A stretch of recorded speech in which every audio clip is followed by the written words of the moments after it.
Hello everybody, I'm starting a new series about 3D printing and how to assemble dolls, and today I'm going to show you the easiest method of being able to gather, which is using nail polish like clear one to put into the sockets to assemble the dolls.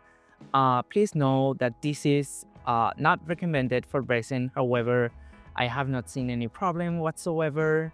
So do it at your own justice. This method was recommended by DustBunny dolls, so all props to her. As you can see, this is everything that comes with a kit. I will have another video explaining more about that. And what I'm using is just regular clear nail polish. The one that I'm using, it's actually shiny and has like a purple tint to it. I'm just doing thin layers in between the sockets. As you can see, the doll is not sanded. I just removed the supports. This is basically how you were supposed to get the doll when I'm sanding them. So I first start with what would be the up torso, and I'm just doing the nail polish in between the sockets. So the pieces that don't have any sockets, like the peanuts from the arms or the wrist, don't wear any. I've seen DustBunny using the nail polish also where the joints would touch, but I personally just would do it on the sockets because I already see the difference using that. So once the up torso is done, as you can see, I even did the head and everything. I'm going to start with whatever is the lower torso. As you can see, these sockets are bigger. So, if you can find a nail polish that has like a brush that's more like plain stuff, it would be more helpful. As you can see, I just play with it. Whatever method is better for you, it's okay. Just be careful because this kind of nail polish is used for the top layer and it dries fast. So yeah, as you can see, I'm just being careful, and whatever I do outside of the socket, I just use my finger to remove it. I also just slightly touch the extreme because that's also a part that usually touches the 3D prints. As you all know, 3D printed resin, no matter what kind you buy, usually leaves some dust and can leave some like marks and stuff, unless you buy like this new BAD resin that came out that's like 50 euros each bottle. I'm sorry, I cannot afford that, unfortunately. So yeah, it's always better to do like a hot glue or do whatever method is better for you. I'm just teaching the easy, lazy method. I mean, the laziest would be to just not put anything in between, but that would leave, like I said, scratches and dust. This method is easy to do, it's quick. If, for example, you don't want to wait for the nail polish to completely dry, you can use a hot gun and just dust it a little bit and it will dry off, because I actually did that with the doll previously to this one. So yeah, 100% recommended. As I said, I will be teaching different methods. I will be teaching like the pro method where you sand the doll and sand the sockets, the easiest method, which would be just doing a hot glue in between joints, or this method that is using nail polish. Those are the methods I will use. It depends of how much time you want to spend on your doll and everything. I don't have time to sand my dolls anymore. I think the quality that just came out of the printer is enough and I'm happy with it. So I definitely don't do it. I'm not going to encourage you to do it so, because at the end it would be just one doll.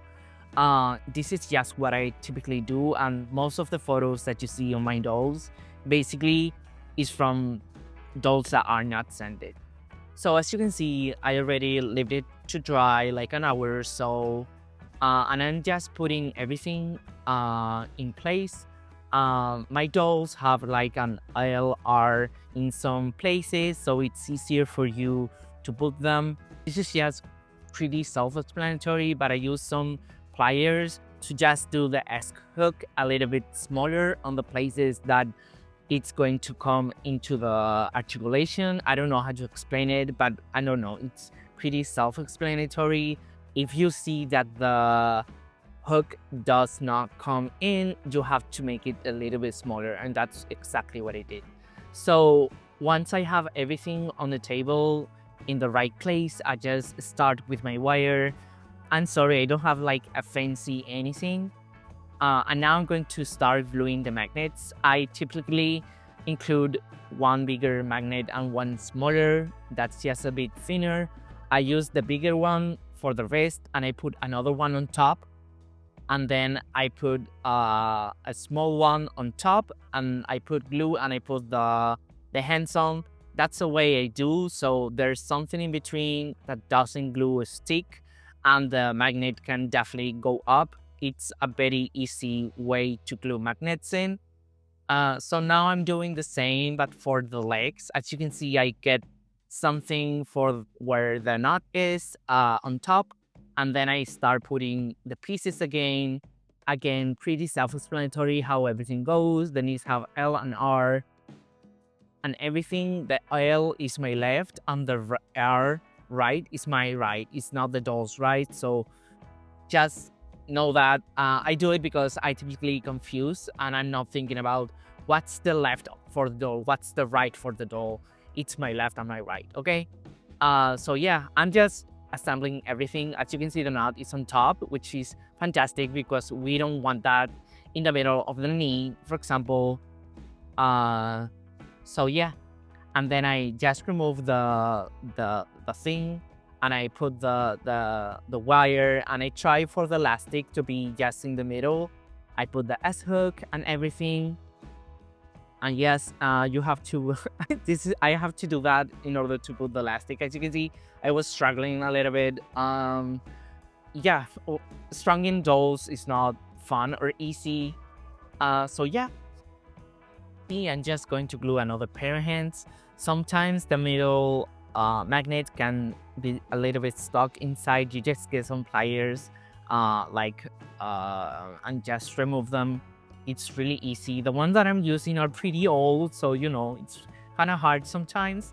But yeah, as you can see, I do the same exact method to glue the magnets for the hands. I just put one in the middle, I put the one that goes into the hand on top, and I just put some glue on top to just put the magnet, and that way I don't have to be like doing the most to just glue some freaking magnets. You know what I mean? I'm just not going to glue the rest because I don't need the rest right now.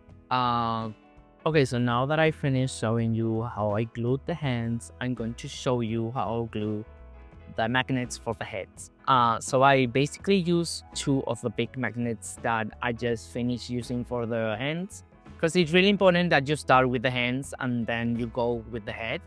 I glue 3 of the big ones on the 2 for the top and 1 for the bottom, and 1 of the small one for the head cap in the bottom. So yeah, anyways, if you have any questions, you can always DM me. As you can see, this was just a color match for one of my dolls. I was lying to you. And yeah, so I'm going to show you again how the doll will look like. As you can see, I'm just moving everything and nothing. There's no dust, there's no like scratches, there's no anything. I really hope you find this tutorial helpful. Again, thank you so much to DustBunny, because this was a lifesaver. You have no idea how many dolls I have that really need this, because doing a hot glue to all of my dolls, it's really tedious, and I typically don't like the result because at the end of the day, hot glue looks fake and stuff. So anyways, hope you liked it. Bye.